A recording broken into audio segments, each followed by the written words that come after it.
যে মুসলিম উম্মার বা মুসলিম জাহানের একজন জাতির পিতা আছেন, তার নাম কি? মাশাআল্লাহ, ইব্রাহিম আলাইহিস সালাম। ইব্রাহিম আলাইহিস সালামের দুইজন সন্তান, একজন ইসমাইল আলাইহিস সালাম, আরেকজন ইসহাক আলাইহিস সালাম। আলোচনা একটু মন দিয়ে শুনতে হবে, কোনো অংশ যদি মিস করে ফেলেন তাহলে হয়তো বুঝতে পারবেন না পরের অংশটা। আবুল আম্বিয়া ওয়াল মুরসালিন, অর্থাৎ নবীগণের পিতা ইব্রাহিম আলাইহিস সালামের দুইজন সন্তান, একজন সন্তানের নাম ইসমাইল আলাইহিস সালাম, আরেকজনের নাম ইসহাক আলাইহিস সালাম।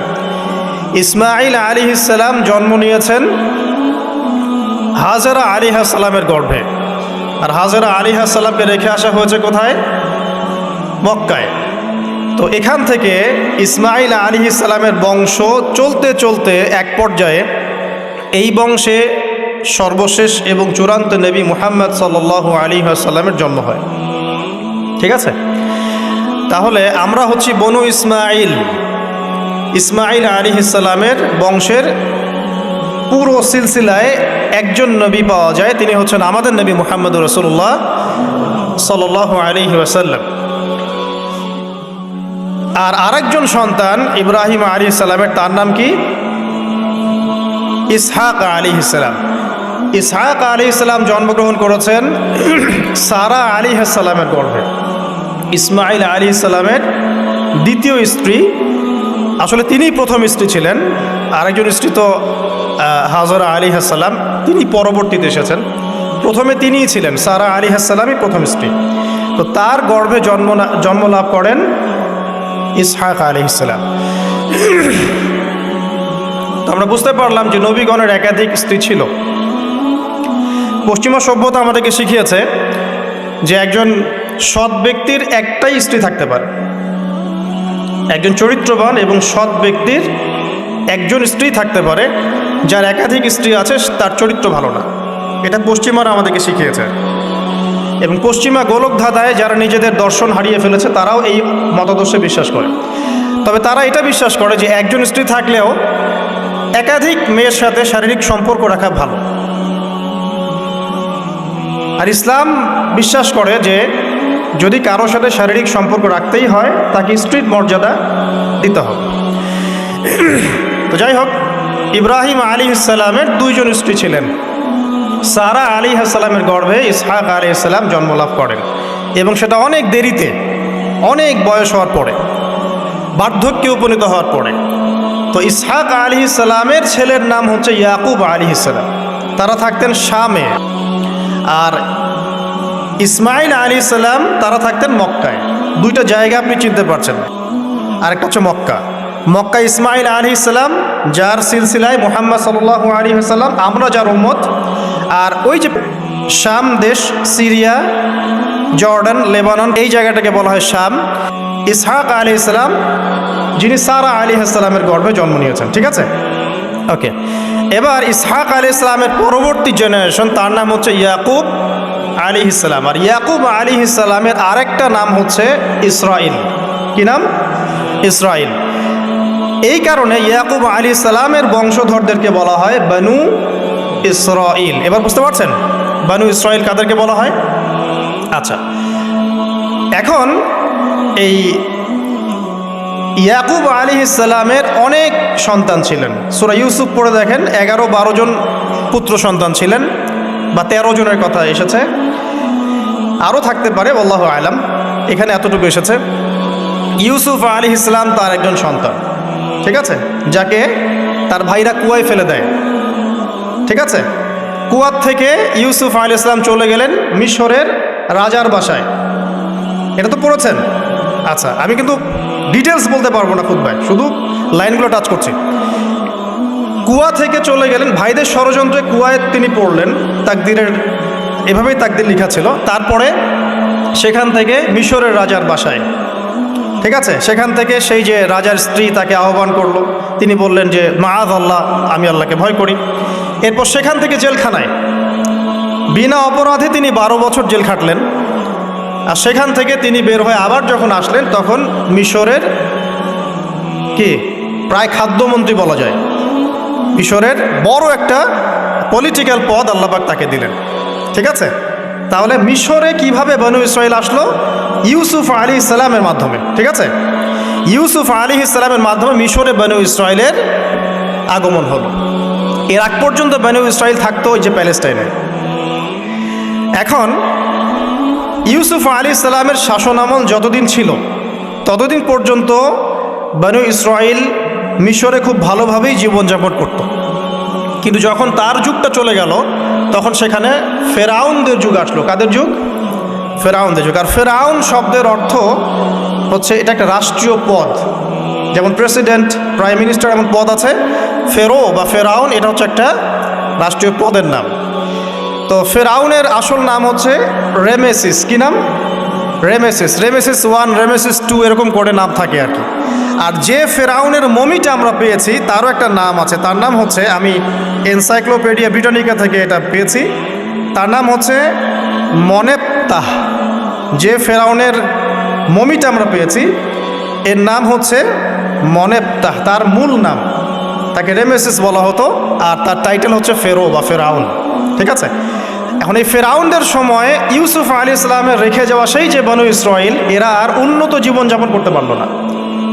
তারা দাসত্বের শৃঙ্খলা আবদ্ধ হল, তাদের উপর জুলুম নির্যাতন শুরু হতে লাগলো। এক পর্যায়ে ফেরাউন তাদেরকে ডিভাইড অ্যান্ড রুলের মতো করে সমাজে নিপীড়িত করতে লাগলো। আর ফেরাউনের অনেক পাপ ছিল, যে পাপটা আমরা আসলে অল্প কথায় ব্যাখ্যা করতে পারবো না। এক কথায় সে নিজেকে আল্লাহ দাবি করেছিল। তারপরে সে সমাজের মধ্যে শিরকের প্রচলন ঘটাতো। সে কন্যা সন্তানদেরকে জীবিত রাখত, পুত্র সন্তানদেরকে হত্যা করে ফেলত। সে সমাজের মানুষদেরকে বিভক্ত করত, দুর্বলের উপর সবলের অত্যাচার চালাত। এবং তার একটা অহংকার ছিল, সেটা হচ্ছে সেনাবাহিনীর অহংকার। সে মনে করতো যে সে ওই সময়কার সুপার পাওয়ার, তাকে কেউ পরাজিত করতে পারবে না। ঠিক এখনকার বিশ্বের পরাশক্তিগুলোর মতোই তার দাম্ভিকতা ছিল আর। তো একটা কথা বলে নেই, এই ফেরাউন এবং মূসা আলাইহিসসালাম, এই ফেরাউন যখন বনু ইসরাইলকে নির্যাতন করতে লাগলো তখন আল্লাহ পাক একজন নবী পাঠালেন, তার নাম কি? মূসা আলাইহিসসালাম। আর মূসা আলাইহিসসালাম আর ফেরাউনকে নিয়ে কোরআনুল কারীমে প্রায় 44টা সূরার মধ্যে কথা আছে। আমি হিসাব করে দেখেছি এবং আমি টুকটাক ঘাটাঘাটি করে দেখেছি যে প্রায় 44টা সূরার মধ্যে 532টা আয়াত আছে মূসা এবং ফেরাউনকে নিয়ে। কথা বুঝতে পারছেন? 532টা। কোরআনের টোটাল আয়াত কত? একদম ভুল উত্তর, 6236। 6000 কত? 236। মতবিরোধ আছে, তবে 6236টা আয়াতের পক্ষে শক্ত দলিল আছে। তো এটাকে পার্সেন্টেজ দিয়ে পড়বেন, যারা ম্যাথামেটিক্স পারেন তারা তো খুব সহজেই পারবেন। তো পার্সেন্টেজ করলে দেখবেন যে 8.53% আয়াত মূসা এবং ফেরাউনকে নিয়ে। 100%-এর মধ্যে প্রায় 8.5 বা 9% আয়াত কাকে নিয়ে? মূসা এবং ফেরাউনকে নিয়ে। এমনি এমনি তো আল্লাহ পাক এই কাজটা করবেন না নিঃসন্দেহে। এর মধ্যে একটা শিক্ষা বা মেসেজ আছে, সেটা হলো আমাদের জন্যে, উম্মতে মুহাম্মাদির জন্যে যেই সব জাতির মধ্যে সবচেয়ে বেশি শিক্ষা আছে তার মধ্যে সবচেয়ে ইম্পর্টেন্ট হচ্ছে মূসা এবং ফেরাউনের সময়। মূসা এবং ফেরাউন এই ঘটনার মধ্যে যে শিক্ষাগুলো আছে এটা আমাদের জন্য সবচেয়ে বেশি ইম্পর্টেন্ট। এই জন্য এত বেশি আয়াত নাজিল করা হয়েছে। কোরআনের যে কোনো সূরা খুলবেন দেখবেন মূসা আর ফেরাউন, মূসা আর ফেরাউন। কী কারণ? এমনি এমনি নিঃসন্দেহে শেষ জামানে আমরা যারা বাস করব তাদের জন্যে এই ঘটনার মধ্যে বিশাল কিছু শিক্ষা আছে। শিক্ষাগুলো আমরা ইনশাআল্লাহ আজকে জানব। তো এখন মূসা আলাইহিস সালাম এই ফেরাউনের যুগে জন্ম লাভ করলেন। তবে ফেরাউনকে জ্যোতিষীরা বলেছিল আগেই যে ওই সামদেশ থেকে একটা আগুন আসছে যে তোমার সিংহাসনকে পুড়িয়ে ফেলবে। এর ফলশ্রুতিতে ফেরাউন যেটা করলো, সমস্ত পুত্র সন্তান যারা হতো এদেরকে তারা জবাই করে হত্যা করত। তো যখন জনগণ বলল যে কাজটা খুব খারাপ, প্রতিবাদ শুরু হলো, তখন 1 বছর গ্যাপ দেওয়া শুরু করলো। 1 বছর মারবে, আরেক বছর রাখবে, আরেক বছর মারবে, আরেক বছর রাখবে। যেই বছর মারলো না সেই বছর জন্ম লাভ করলো মূসা আলাইহিস সালামের ভাই হারুন আলাইহিস সালাম। ঠিক আছে, উনিও কিন্তু নবী ছিলেন। আচ্ছা, আর যে বছর মারার কথা সেই বছর জন্ম লাভ করলেন মূসা আলাইহিস সালাম। এখন আমি খুব শর্ট করে বলছি, অনেক ডিটেলস বলতে গেলে 3টা বেজে যাবে আজকে। আসরও হইতে পারে। তো এখন যে বছর মারার কথা সেই বছর জন্মলাভ করলেন মুসা আলাইহিস সালাম। এখন মুসা আলাইহিস সালামের মা কিন্তু তখন খুব শঙ্কিত, ফেরাউন তার সন্তানকে হত্যা করবে। আল্লাহ রাব্বুল আলামিন কোরআনের মধ্যে বলেছেন সূরা কাসাসের মধ্যে, কোন সূরা? সূরা কাসাস। আমি দুইটা সূরার নাম বলছি, আজকে বাসায় গিয়ে পড়বেন। এই দুইটা সূরার মধ্যে সবচেয়ে বেশি হিস্ট্রি আছে মুসা এবং ফেরাউন এই বিষয়টার উপরে। একটা সূরার নাম হচ্ছে সূরা তাহা, এখানে সুন্দর করে ধারাবাহিকভাবে গল্পটা দেওয়া আছে। আর একটা সূরা হচ্ছে সূরা কাসাস, এই দুটা পড়বেন অর্থসহ। তো মুসা আলাইহিস সালামের মায়ের হৃদয়টা খুব শঙ্কিত ছিল যে তার সন্তানকে হত্যা করে ফেলা হবে। আল্লাহ রাব্বুল আলামিন বলছেন যে আমি তার কলবে ইলহাম করলাম। সুবহানাল্লাহ, আল্লাহ পাক তার মায়ের কলবের মধ্যে ইলহাম, মানে কি? ইলহাম হচ্ছে আল্লাহর পক্ষ থেকে প্রত্যাদেশ না, ওহী না, কিন্তু একটা বুঝ বা একটা নূর, একটা তাজাল্লি, একটা বসিরা ঢেলে দেওয়া। এটা কিন্তু নবুয়ত না, একটা কাজের চেতনা বা দৃঢ়তা আল্লাহর পক্ষ থেকে ঢেলে দেয়া। ঠিক আছে? তো তার মায়ের কলবের মধ্যে আল্লাহ রাব্বুল আলামিন ইলহাম করলেন যে তুমি তোমার সন্তানটাকে সিন্ধুকের মধ্যে ভরে ভাসিয়ে দাও নীল নদে। এখন তার মায়ের কলব, তার মায়ের হৃদয় ছটফট করতে লাগলো, কারণ কোনো মাই তো চাইবে না তার সন্তানকে এভাবে ভাসিয়ে দিতে। আল্লাহ পাক বলছেন যদি না আমি তার হৃদয়টাকে শক্ত করতাম তাহলে সে বিচলিত হয়ে পড়ত। আল্লাহ পাক তার হৃদয়টাকে শক্ত করলেন, সে বিচলিত হলো না, সন্তানকে ভাসিয়ে দিল। এবার সন্তান ভাসতে ভাসতে ভাসতে কোথায় যাচ্ছে? যেখানে ফেরাউনের স্ত্রী গোসল করছে। কথা কি বুঝতে পারছেন? খুব চমৎকার হিস্ট্রি কিন্তু গল্পটা। এবং গল্প মানে এখানে আসলে গাল গল্প না, এগুলো সত্য ঘটনা। এক একটা বর্ণ তেমন সত্য যেমন সূর্য পূর্ব দিক থেকে ওঠে এবং পশ্চিমে ডোবে, এটা যেমন সত্য, এর এক একটা বর্ণ সত্য, এগুলো কোনো গাল গল্প নয়। এবার ফেরাউনের স্ত্রী আসিয়া সে সিন্দুক পেয়েছে। মুসা আলাইহিস সালামকে আল্লাহ পাক বলছেন যে আমি মুসা আলাইহিস সালামের চেহারার মধ্যে মোহাব্বত বা ভালোবাসা ঢেলে দিয়েছিলাম। তার চেহারা যেই দেখতো তাকে ভালোবাসত, বুঝছেন? ভালোবাসা ঢেলে দিয়েছেন। এবার ফেরাউনের স্ত্রী আসিয়া, এখানে আসিয়া নন, অন্য একজন স্ত্রী হয়তো, তিনি বলছেন যে ফেরাউনকে বলছে যে একে আমরা আমাদের কাছে রেখে দিই, হয়তোবা সে আমাদের উপকারে আসবে, অথবা তাকে আমরা সন্তান হিসেবে গ্রহণ করতে পারি। লা তাকতুলুহ, তাকে হত্যা করো না। আসা আন ইয়ানফা'না আও নাত্তাখিযাহু ওয়ালাদা, এরকম করে আল্লাহ পাক বলেছেন কোরআনে। তো ফেরাউন তার স্ত্রী কথা শুনলো এবং তাকে না হত্যা করে রেখে দিল। আর আল্লাহ রাব্বুল আলামিনের কি কৌশল! ওয়া মাকারু ওয়া মাকারাল্লাহ, যেই মূসাকে হত্যা করার জন্য বছরের পর বছর হাজার হাজার শিশুকে হত্যা করা হয়েছে, সংখ্যাটা লাখ লাখও হতে পারে, সেই মূসা আলাইহিস সালামকে আল্লাহ পাক ফেরাউনের ঘরেই লালন পালন করতে লাগলেন। চিন্তা করলেন? এবার মূসা আলাইহিস সালাম যখন যুবক হলেন, আমি সংক্ষিপ্ত করছি, যখন যুবক হলেন তখন একদিন দেখলেন যে রাস্তায় দুজন ব্যক্তি ঝগড়া করছে। সূরা কাসাসের মধ্যে আছে, ফাইটিং, স্ট্রিট ফাইট। তো একজন ব্যক্তি হচ্ছেন বনু ইসরাইলের, আরেকজন হচ্ছে ফেরাউনের সেনাবাহিনীর। এখন মূসা আলাইহিস সালাম কার পক্ষ নেবেন? তিনি বনু ইসরাইলের পক্ষ নিলেন।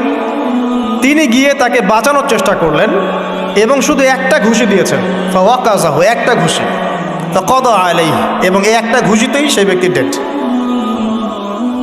এটা কোরআনে আছে সূরা কাসাসে। তার মানে কোরআন দলিল দিচ্ছে যে মানুষের বডিতে এমন এমন পার্টস আছে, এমন এমন জায়গা আছে যেখানে একটা ঘুষি মারলেও মানুষ মারা যেতে পারে। কি বুঝলেন? যারা মার্শাল আর্ট শিখেছেন বা শিখছেন তারা এটা আরও ভালো বুঝবেন। মানুষের এই বডিতে এমন অনেকগুলো জায়গা আছে, 7টা বা 8টা বা 10টার মতো, যেখানে একটা ঘুষি দিলেও মানুষ মরতে পারে। সো ভালো কিছু শিখলে, ঠিক আছে? টিকটক প্রজন্ম না হয়ে আর এই মোবাইলে লুডো না খেলে ভালো কিছু শেখেন, ইনশাআল্লাহ কাজে দিবে। আত্মরক্ষা শেখা খারাপ? আচ্ছা, তো তবে দাড়ি টুপি নিয়ে শিখতে যান না, সমস্যায় পড়তে পারেন। তো এখন একটা ঘুষিতে সে ব্যক্তি মারা গেল। তারপরের দিন আবার দেখা গেল যে ওই ব্যক্তি যাকে তিনি বাঁচিয়েছেন সেই ব্যক্তি আর আরেকজন সেনাবাহিনীর সদস্য আবার মারামারি করছে। এবার মূসা আলাইহিস সালাম বললেন যে তুমি তো একটা বোকা মানুষ, এবার সে আবার চড়াও হতে শুরু করলো মুসা আলাইহিস সালাম, কিন্তু এবার একজন ব্যক্তি এসে তাকে বললেন যে গতকাল তুমি কিন্তু একজনকে হত্যা করেছো এক ঘুষিতে, আজকে আবার তুমি এই কাজ করতে যাচ্ছ, তুমি তো এখানে স্বৈরাচারের মতো আচরণ করছো। মুসা আলাইহিস সালাম তখন আল্লাহর কাছে ক্ষমা চাইলেন, আল্লাহর কাছে ক্ষমা চাইলেন, বললেন ইন্নাহু হাযা মিন আমালিশ শাইতান, এটা তো শয়তানের মতো কাজ, শয়তানের কাজ হয়ে গেল। রব্বিক ফিরলি, আল্লাহ আমাকে মাফ করে দিন। ফাগফার আল্লাহ, আল্লাহ পাক বলছেন আমি তাকে মাফ করে দিলাম। তিনি তো ইচ্ছাকৃতভাবে করেন নাই, করেছেন আনইনটেনশনালি, এটা হয়ে গেছে। কিন্তু এখন ফেরাউন মুসা আলাইহিস সালামকে ধাওয়া করতে শুরু করলো, কারণ ফেরাউনের দৃষ্টিতে মুসা আলাইহিস সালাম একটা মার্ডার করেছেন তার দৃষ্টিতে, কিন্তু মুসা আলাইহিস সালাম তো আর এটা করেন নাই, ইচ্ছা করে এটা হয়নি, অ্যাক্সিডেন্টলি হয়ে গেছে।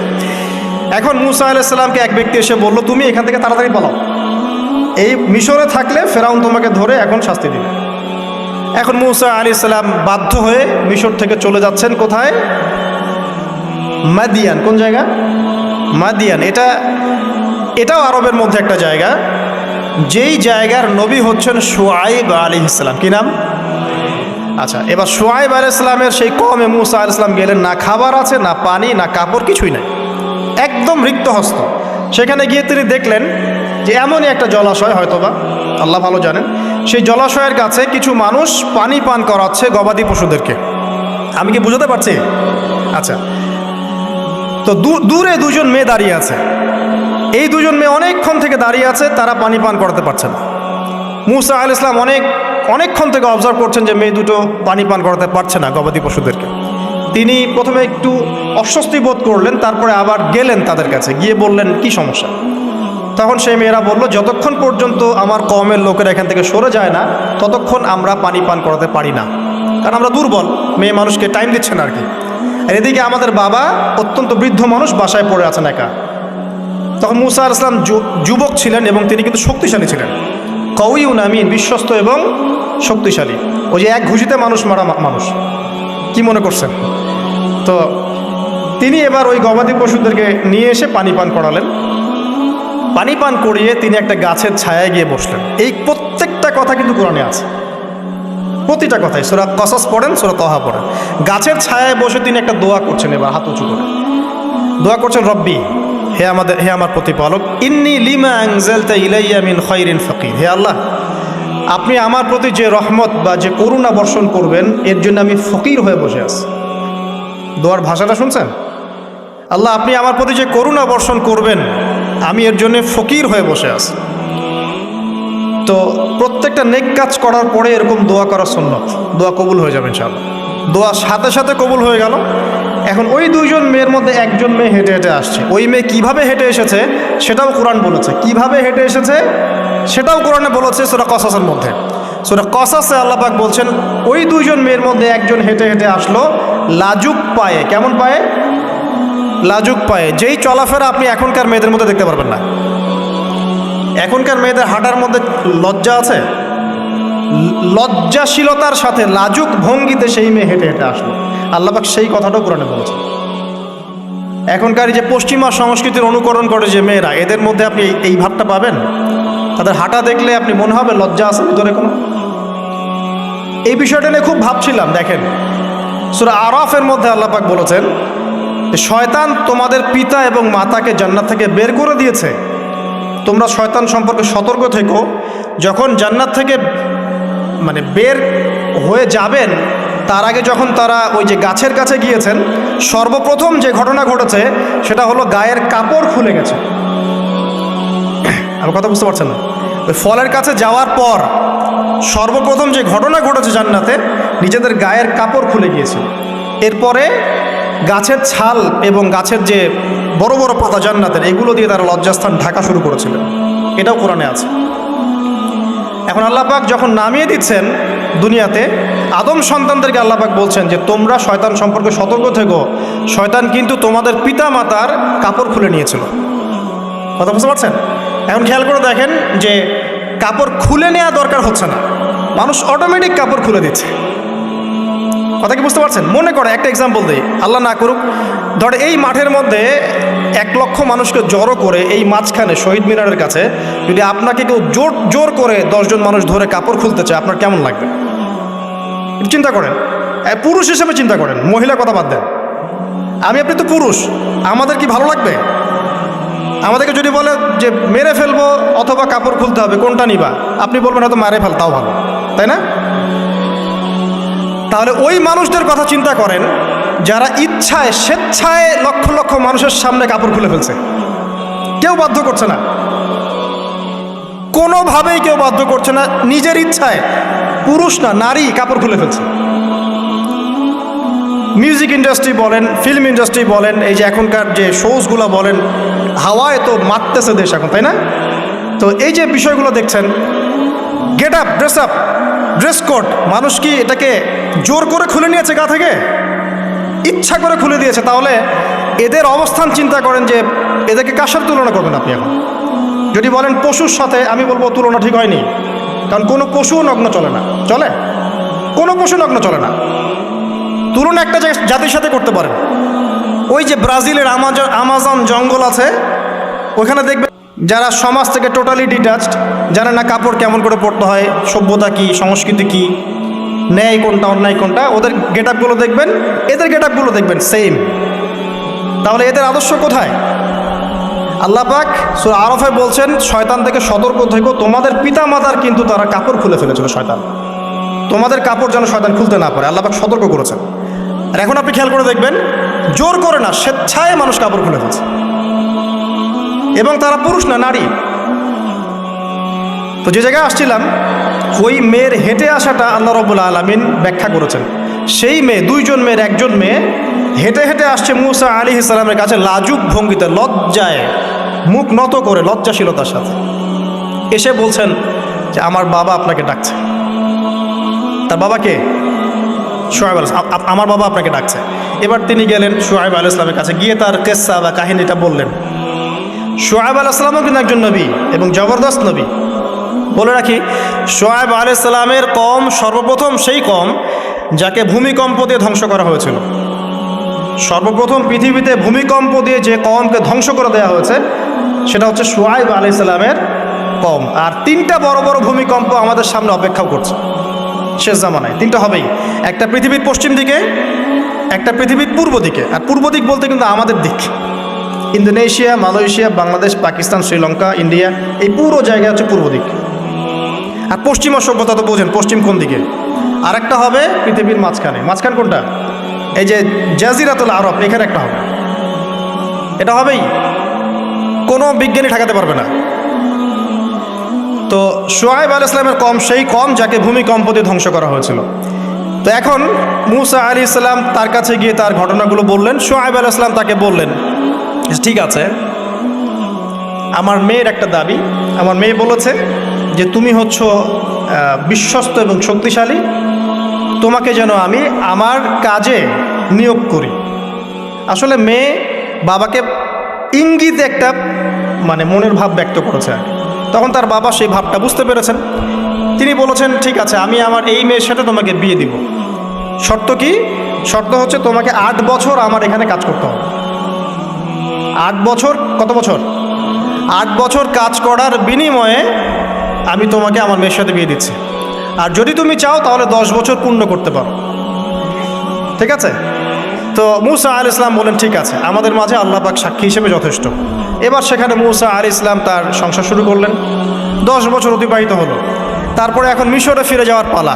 মূসা আলাইহিস সালাম তার স্ত্রীকে নিয়ে কোথায় যাচ্ছেন এখন? মিশর, তার হোম টাউন।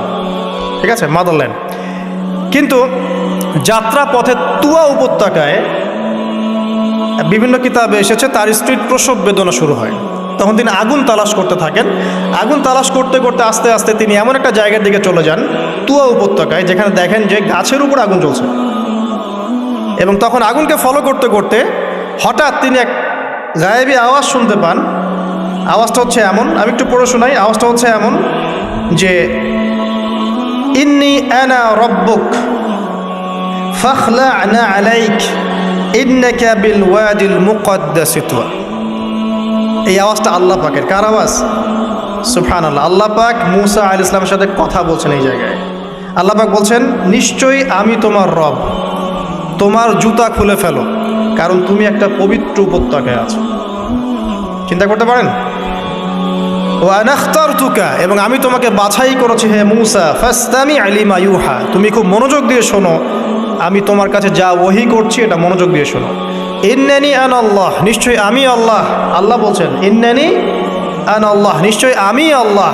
লা ইলাহা ইল্লা আনা, আল্লাহ বলছেন আমি ছাড়া কোনো ইলাহ নেই। ফা'বুদনি, আমার ইবাদত করো। ওয়া আকিমিস সালাতা লিযিকরি, আমার স্মরণের জন্য সালাত কায়েম করো। ইন্নাস সাআতা লাআতিয়াতুন, নিশ্চয়ই কিয়ামত অবশ্যই আসবে। আকাদু উখফিহা, আমি এটাকে গোপন রেখেছি। লিতুজজা কুল্লু নাফসিন বিমা তাসআ, যাতে করে প্রত্যেক নফসকে তার প্রতিদান দেয়া যায়। ফালা ইয়াসুদ্দান্নাকা আনহা মান লা ইউমিনু বিহা ওয়াত্তাবা'a হাওয়াহু ফাতারদা, যারা প্রবৃত্তির অনুসরণ করে তারা যেন তোমাকে এই বিষয়টার প্রতি ঈমান আনা থেকে দূরে রাখতে না পারে। আল্লাহ পাক এই পর্যন্ত বললেন। এরপর আল্লাহ বলছেন ওয়ামা তিলকা বিয়ামিনিকা ইয়া মূসা, মূসা তোমার ডান হাতে এটা কি? মূসা আলাইহিস সালাম বলছেন যে ক্বালা হিয়া আসায়া, এটা আমার লাঠি। তার সাথে কি ছিল? একটা লাঠি।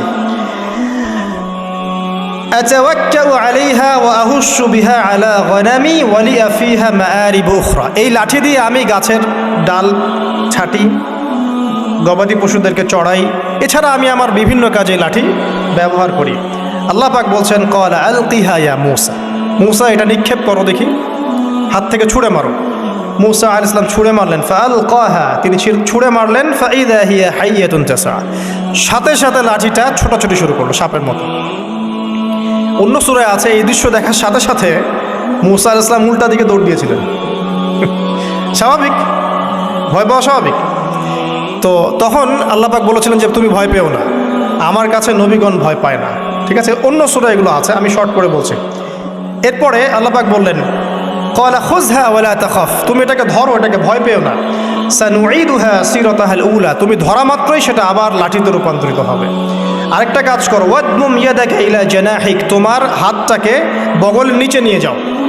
তাখরুজ বাইদা মিন গায়রি সু, এটাকে বের করো, তারপর দেখবে এটা স্বচ্ছ আলো প্রদান করবে। সুবহানাল্লাহ, বগলের মধ্যে হাত নিয়ে আসো, হাতটাকে বের করো, দেখবে হাত থেকে স্বচ্ছ আলো বের হবে। এই দুইটা মুজিজা আল্লাহ পাক তাকে দিলেন। আয়াতুল উখরা, এটা আরেকটা নিদর্শন। তো এখানে কি হলো? মূসা আলাইহিস সালাম নবুয়ত পেলেন। Shortcut key? মূসা আলাইহিস সালাম কি পেলেন? নবুয়ত পেলেন। নবুয়ত পাওয়ার সাথে সাথে আল্লাহ পাক তাকে দুটো মুজিজা দিলেন, একটা হচ্ছে লাঠি, আর একটা কি? হাত বগল থেকে বের করলেই কি হবে? আলো বের হয়ে যাবে। এবার তার ডিউটি কি? আল্লাহ পাক ডিউটি দিচ্ছেন তাকে যে ইযহাব ইলা ফিরআউন ইন্নাহু তাগা, এবার তোমার কাজ হচ্ছে তুমি ফেরাউনের কাছে যাবে, কারণ ফেরাউন সীমা লঙ্ঘন করেছে। তখন মূসা আলাইহিস সালাম বললেন রব্বি ইশরাহ লি সদরি, আল্লাহ আমার বক্ষটাকে প্রশস্ত করে দিন। মানে আমার তো সেখানে যাওয়ার সাহস হচ্ছে না, আমি তো সেখানে ওদের দৃষ্টিতে একজন খুনের আসামি, ওদের দৃষ্টিতে ওরা তো আমাকে পেলে হত্যা করে ফেলবে। আল্লাহ পাক বলছেন কেল্লা, কখনো না, তারা তোমাকে হত্যা করতে পারবে না। তখন তিনি দোয়া করছেন আল্লাহ আমার হৃদয়টাকে প্রশস্ত করে দিন, ওয়া ইয়াসসির লি আমরি, আমার কাজকে সহজ করে দিন।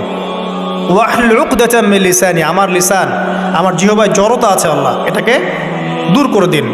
ইয়াফকাহু কওলি, যাতে মানুষ আমার কথা বুঝতে পারে। এই দোয়া করলেন, কবুল হয়ে গেল। এবং আরও দোয়া করলেন যে ওয়াজআলি ওয়াজিরাম মিন আহলি, আমার পরিবারের মধ্য থেকে একজন ওজির দেন। ওজির মানে সহায়ক, যেটা হচ্ছেন হারুন আলাইহিস সালাম, যাতে করে আমরা কি করতে পারি? বেশি বেশি আপনার জিকির করতে পারি এবং আমাদের কাজ সহজ হয়। আল্লাহ রাব্বুল আলামিন তার ভাই হারুন আলাইহিস সালামকেও নবুয়ত দান করলেন। দুজন মিলে এখন আল্লাহ পাক বলছেন ইযহাবা ইলা ফিরআউন, তোমরা দুজন ফিরআউনের কাছে যাও। ইন্নাহু তাগা, সে সীমা লঙ্ঘন করেছে। তবে ফাকুলা লাহু কাওলাল লাইয়িনা, তার সাথে নরম সুরে কথা বলো। লাআল্লাহু ইয়াতাযাক্কারু আও ইয়াখশা, হয়তোবা সে উপদেশ গ্রহণ করবে অথবা আল্লাহকে ভয় করতে পারে। তো ডিউটি দেয়া হলো যে তোমাদের কাজ এখন এটা, এবং তোমাদের ভয় পাওয়ার কোনো কারণ নাই, সে তোমাদের কোনো ক্ষতি করতে পারবে না। তার কাছে যাও, মুজিজা দেখাও, আল্লাহর দিকে দাওয়াত দাও, লা ইলাহা ইল্লাল্লাহ।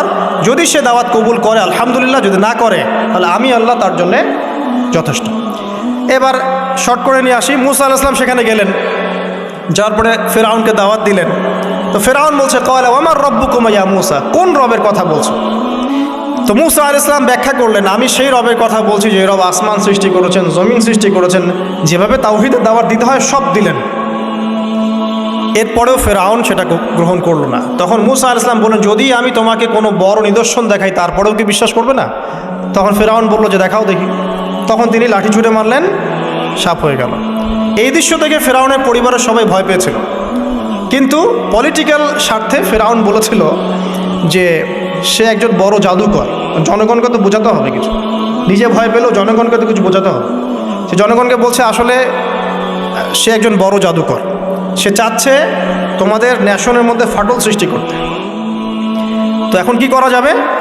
পরামর্শ করা হলো, তার কাছের কিছু মানুষ থাকে না, তার মন্ত্রী পরিষদ যারা শয়তানিতে পিএইচডি করেছিল আর কি, তার ওকে পরামর্শ দিল যে একটা কাজ করা যাক, একটা বড় ময়দানে যাওয়া যাক, সেখানে আমরা বড় বড় জাদুকরদেরকে ডাকবো, এখানে একটা জাদুর ব্যাটল হবে, মোনাজারা হবে জাদু। সব বড় বড় জাদুকরকে ডাকা হলো মিশরের। এবং বলে রাখি যে জাদুবিদ্যা কিন্তু সত্য, সুলাইমান আলাইহিস সালামের সময় থেকে এটা চলে আসছে। হারুত এবং মারুত ফেরেশতাকে কিন্তু এর মধ্য দিয়ে পরীক্ষা করা হয়েছে মানব জাতিকে। যাই হোক, তো জাদু থেকে বাঁচার জন্য কোরআন এবং সুন্নাহর যে দোয়া কালামগুলো আছে এগুলো নিয়মিত পড়বেন ইনশাআল্লাহ। আল্লাহ পাক আমাদেরকে হেফাজত করুন, আমিন। তো আমি শর্ট করছি। তো এবার জাদুকররা একদিকে, মূসা আলাইহিস সালাম একদিকে। তো মূসা আলাইহিস সালামকে তারা বলছে তুমি আগে ছুঁড়ে মারবেন, আমরা ছুঁড়ে মারবো। মূসা আলাইহিস সালাম বলছে বাল আলকু, তোমরা ছুঁড়ে মারো। তখন তারা যখন তাদের লাঠিগুলো ছুঁড়ে মারলো, এগুলো সাপ হয়ে গেল। এটা একটা চোখের ভেলকিবাজি ছিল। আল্লাহ পাক এই জাদুটাকে বলেছেন কোরআনে সিহরুন আযীম, বড় একটা জাদু করেছিল তারা। মানে তারা জাদুবিদ্যায় খুব পারদর্শী ছিল। এখন যেমন সায়েন্সের যুগ, তখন কিন্তু জাদুবিদ্যার যুগ ছিল, ঠিক আছে?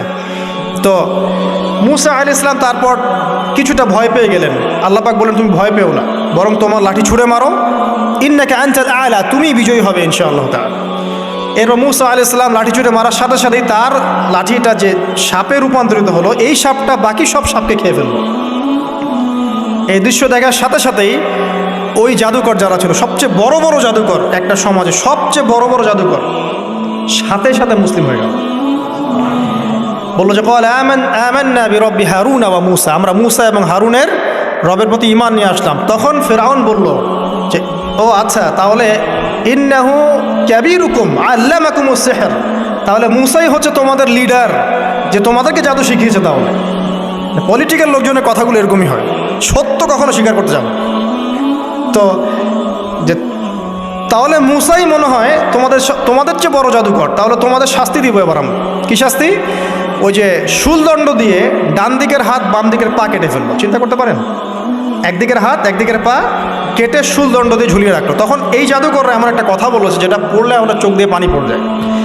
এই জাদুকররা বলেছিল যে তোমার যা ইচ্ছা তুমি তা করো, ফাকদি মা আনতা ক, তোমার যা মনে চায় তাই কর। কথাটা শুনছেন? ফাকদি মা আনতা ক, তোমার যা মনে চায় তাই করো। কিন্তু আমরা ইন্না আমান্না বিরব্বি হারুন ওয়া মূসা, আমরা মূসা এবং হারুনের রবের প্রতি ঈমান এনেছি। আশা করা যায় যে আমরা এই ঈমান আনার ফলে সারা জীবন জাদুবিদ্যা চর্চা করে যে পাপ করেছি, আল্লাহ পাক সব পাপ মাফ করে দিবেন ইনশাআল্লাহ।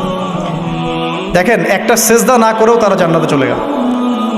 দেখলেন, তারা কিন্তু নামাজ পড়তে পারে নাই, সুযোগ হয়নি, রোজা রাখতে পারে নাই, জাকাত দিতে পারে নাই, শুধু খালেস ঈমান যে না আল্লাহকে চিনেছি, আল্লাহ ছাড়া কোনো ইলাহ নাই, আল্লাহ ছাড়া কাউকে পরোয়া করি না, আল্লাহই সব কিছু। তারপরে তাদেরকে ফাঁসি দেওয়া হলো, হাত পা কেটে ফেলা হলো, জান্নাত। এই ঘটনাটা পড়বে তহার মধ্যে আছে। যাই হোক, এখন এভাবে যখন মূসা আলাইহিস সালামকে পরাজিত করতে পারলো না, মূসা আলাইহিস সালাম তাদেরকে সময় দিলেন, তওবা করে ফিরে আসো, আল্লাহ পাক মাফ করে দিবেন। কিন্তু ফেরাউন এবং তার দলবল এগুলো সহ্য করলো না, বরং ফেরাউন টিটকারি করছিল, এই হামান তুমি আছো? হামান বলছে হ্যাঁ আছি, আমার জন্য একটা বড় প্রাসাদ নির্মাণ করো, ইট পোড়াও, আমার জন্য উঁচু প্রাসাদ তৈরি করো, যাতে আমি উকি মেরে দেখতে পারি মূসার রব কোথায় আছে। কথা বুঝতে পারছেন?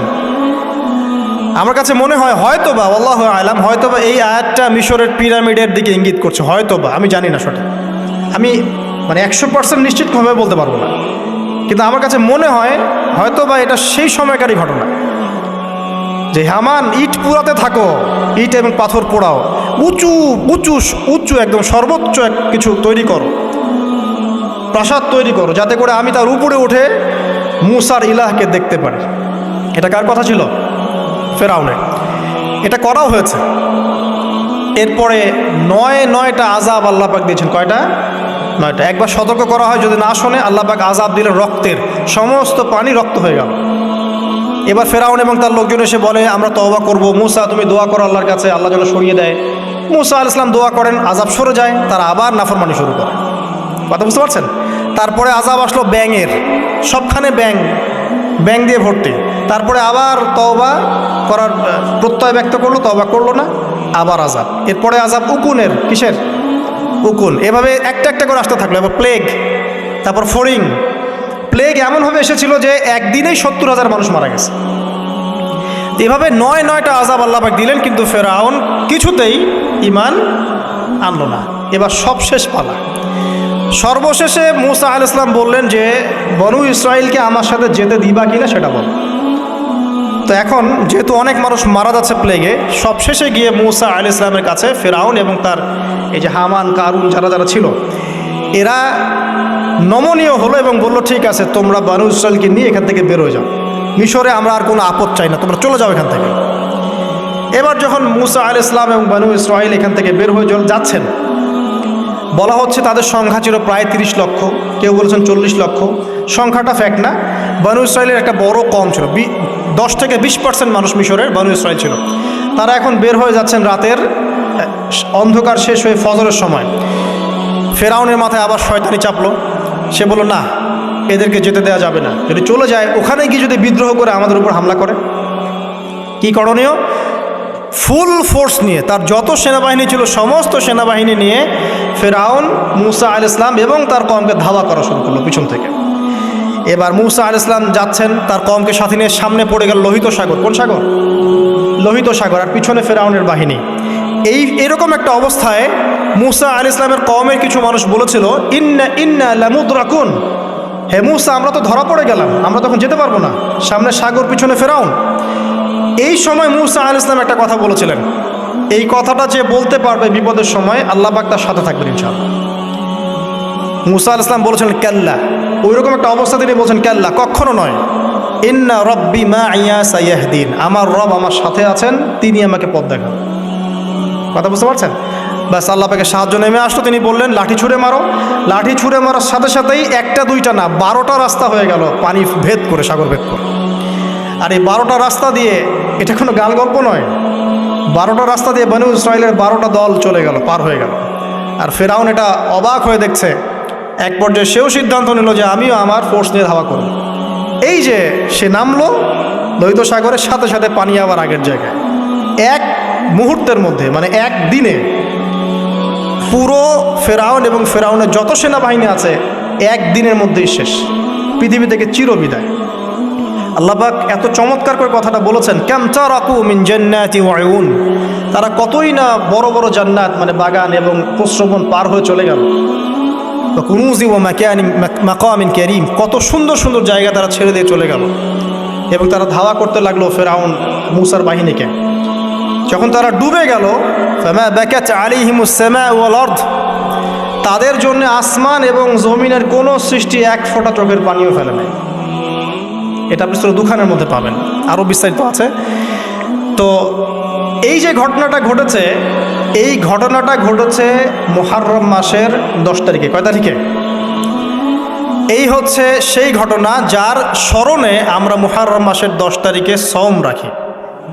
কথা কি বুঝতে পারছেন?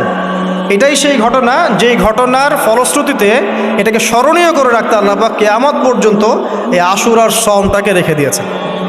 এটা ইহুদিরাও রেখেছে, ইসলাম আসার পূর্বে, মানে নবী সাল্লাল্লাহু আলাইহি ওয়াসাল্লামের শরীয়ত আসার পূর্বেও আগের জাতিরাও এটাকে রেখেছিল। নবী সাল্লাল্লাহু আলাইহি ওয়াসাল্লাম এই সওমটাকে রেখেছেন, মুহররম মাসের এই 10 তারিখের সওমটা। এবং তিনি বলেছেন যে আমি আশা করি এই সওম রাখার ফলে 1 বছরের গুনাহ আল্লাহ পাক মাফ করে দিবেন। এবং একজন সাহাবী এসে জিজ্ঞাসা করছিলেন যে কোন মাসের রোজা রমাজান মাসের পরে সর্বোত্তম? নবী সাল্লাল্লাহু আলাইহি ওয়াসাল্লাম বলছেন রমাজান মাসের পর সর্বোত্তম সওম হচ্ছে মুহররম মাসের সওম। 3-4টা বিষয় নবী সাল্লাল্লাহু আলাইহি ওয়াসাল্লাম কখনো ছাড়তেন না। ফজরের আগের 2 রাকাত সুন্নাত, মাসের 3 দিন রোজা রাখা, আইয়ামে বীজের, তারপরে আপনার আরাফার সওম এবং এই যে মুহররম মাসের সওম। এই সওমগুলো নবী সাল্লাল্লাহু আলাইহি ওয়াসাল্লাম কখনো ছাড়তেন না। আরও এসেছে একটা বর্ণনা, আমি এটা পেয়েছি ফয়জুল কালামের মধ্যে, যে আশুরার সওম রাখার পাশাপাশি ওই দিন যদি আপনি পরিবার বর্গের উপর খরচ করেন, ইনশাআল্লাহ আপনাকে সারা বছর আল্লাহর পক্ষ থেকে রিজিকের প্রশস্ততা দেওয়া হবে ইনশাআল্লাহ। তো পরিবার বর্গের প্রতি আপনি খরচ করতে পারেন। এখন এই যে ঘটনা দেখেন, এই ঘটনার মূল পিছনে গল্প কি? জালেমের ধ্বংস, মাজলুমের মুক্তি, তাই তো? জালেমের ধ্বংস, মাজলুমের মুক্তি, এটাকে স্মরণীয় করে রাখার জন্যে আল্লাহ রাব্বুল আলামিন এই আশুরার সওমটাকে রেখেছেন। নবী সাল্লাল্লাহু আলাইহি ওয়াসাল্লাম বলেছেন যে একদিন রাখে, 10 তারিখে সওম রাখে, আমি যদি বেঁচে থাকি ইনশাআল্লাহ আগামী বছর 9 তারিখ বা তার পরে, একদিন আগে বা একদিন পরে আমি সওম রাখবো। কোনো বর্ণনা এসেছে একদিন আগে 9 তারিখে সওম রাখবো। তো আমরা দুটো রাখার চেষ্টা করবো। কয়টা? দুটো, হয় 10, হয় 9-10 অথবা 10-11 ইনশাআল্লাহ। আশা করো যে 1 বছরের গুনাহ আল্লাহ পাক মাফ করে দেবেন ইনশাআল্লাহ তাআলা। আর বেশি বেশি মুহররম মাসে সওম রাখতে পারেন, ইস্তেগফার করতে পারেন, তাসবিহ তাহলিল করতে পারেন, এবং এই মাসে যে ঘটনাটা ঘটেছে আপনার মুসা আলাইহিস সালাম এবং ফিরআউনের, এই ঘটনাটাকে চর্চা করবেন, এটাকে প্রচার করবেন, প্রসার করবেন, এর মধ্য থেকে শিক্ষাগুলোকে নিজের জীবনে বাস্তবায়ন করার চেষ্টা করবেন ইনশাআল্লাহ তাআলা। আল্লাহ পাক সবাইকে তৌফিক দান করুন, আমিন। শেষ করার আগে আমি এই কনক্লুসিভ জায়গাটাতে যাচ্ছি। দেখেন, এরপরেও কিন্তু বনু ইসরাইল শুধরে যায় নাই। তারা চোখের সামনে দেখলো যে ফেরাউন ডুবে মরল, তারা পার হয়ে গেল। ঠিক পার হয়ে যাওয়ার পরেই অল্প কয়েকদিনের ব্যবধানেই তারা বাছুর পূজা শুরু করেছিল। কি পূজা? সামেরি নামক একজন ব্যক্তি সোনা দিয়ে একটা মানে গরুর মূর্তি করেছিল, এই মূর্তি পূজা তারা শুরু করেছে এই মুক্তির মাত্র কয়েকদিন পরে। এটা সেই বনু ইসরাইল। তারপরে যখন মুসা আলাইহিস সালাম তাদেরকে রেখে গিয়েছেন তুর পাহাড়ে আল্লাহর সাথে একান্ত সাক্ষাতের জন্য, কথাবার্তা বলার জন্য, তাওরাত আনার জন্য, এই 40 দিনের ব্যবধানেই তারা আবার শিরক করা শুরু করেছে। মুসা আলাইহিস সালাম সেই তাওরাত এনে দেখেছেন যে তারা পথভ্রষ্ট হয়ে গেছে, এবং তিনি রাগে তাওরাত ছুঁড়ে মেরেছিলেন, এটাও কোরআনে আছে। এবং তার ভাই হারুন তার চুল এবং দাড়ি তিনি চেপে ধরেছিলেন, তোমাকে রেখে গেলাম, তুমি কি করলা? তখন হারুন আলাইহিস সালাম বলেছিলেন যে আমি আমার নিজের নফসের ভয় করছিলাম যে তারা আমাকে হত্যা করে ফেলতে পারে, অথবা বনু ইসরাইলের মধ্যে বিভক্তি সৃষ্টি হতে পারে, এই জন্য আমি কিছু বলতে পারি, আমি মাজলুম ছিলাম। এই অল্প কয়েকদিনের মধ্যেই তারা শিরক করলো, তারা বাছুর পূজা করলো। আল্লাহ পাক তাদেরকে বললেন, তোমরা আমালিকা সম্প্রদায়ের বিরুদ্ধে যুদ্ধ করো। আমালিকা সম্প্রদায় প্রচণ্ড শক্তিশালী। তখন এই বনু ইসরাইল বলেছিল যে হে মুসা, ইযহাব আনতা ফাযহাব আনতা ওয়া রাব্বুকা ফাকাতিলা, হে মুসা তুমি যাও আর তোমার রব যাও গিয়ে যুদ্ধ করো। ওয়া ইন্না হাহুনা কাঈদুন, আমরা এখানে বসে থাকি। কে বলেছে এটা? এই বনু ইসরাইল, যাদেরকে আল্লাহ পাক এত বড় বিপদ থেকে মুক্তি দিয়েছেন। তারপরে তাদেরকে মান্না এবং সালোয়া খাওয়ার পাঠানো হচ্ছে, এই খাওয়ার পর্যন্ত তাদের ভালো লাগছে না। তারা বলছে হে মুসা, আল্লাহকে বলো আল্লাহর জন্য আমাদেরকে যে পেঁয়াজ, এই যে রসুন, ডাল, মসুর এগুলো উৎপন্ন করার তৌফিক দেন। চিন্তা করতে পারেন এরকম। এরপরে তারা আবার বললো একদল মানুষ বনু ইসরাইলের, আল্লাহকে সামনে এনে হাজির করে দাও, না হলে বিশ্বাস করবো না। তারপর এরকম 70 জন মানুষকে বাছাই করে মুসা আলাইহিস সালাম নিয়ে গেলেন তুর পাহাড়ে। আল্লাহ পাক ওদেরকে মৃত্যু দিয়েছেন, আবার জীবিত করেছেন। মানে এরপরে তারা এত বেশি সীমা লঙ্ঘন করা শুরু করলো যে তারপর তারা আবার অধঃপতনের অতল তলে চলে গেল। কথা বুঝতে পারছেন? 40 বছর পর্যন্ত তিহ নামক জায়গায় খালি ঘুরতেই ছিল। সকালবেলা যাত্রা শুরু করে, সন্ধ্যায় থেকে আবার সে জায়গায় ফিরে আসছে। এভাবে 40 বছর। কতদিন? 40 বছর। তারপর মুসা আলাইহিস সালাম ইন্তেকাল করলেন, এবং মুসা আলাইহিস সালামের কবর আমাদের নবী সাল্লাল্লাহু আলাইহি ওয়াসাল্লাম দেখিয়ে দিয়েছেন যে ওই যে লাল ডিবি দেখা যায়, ওই লাল ডিবির উপরে মুসা আলাইহিস সালামের কবর আছে। মুসা আলাইহিস সালামের পরে ওই যে অমীমাংসিত যুদ্ধ আমালিকা সম্প্রদায়ের সাথে, এটার বাস্তবায়ন করেছেন পরবর্তীতে ইউশা বিন নুন নামে একজন নবী। কি নাম? ইউশা বিন নুন। তার নেতৃত্ব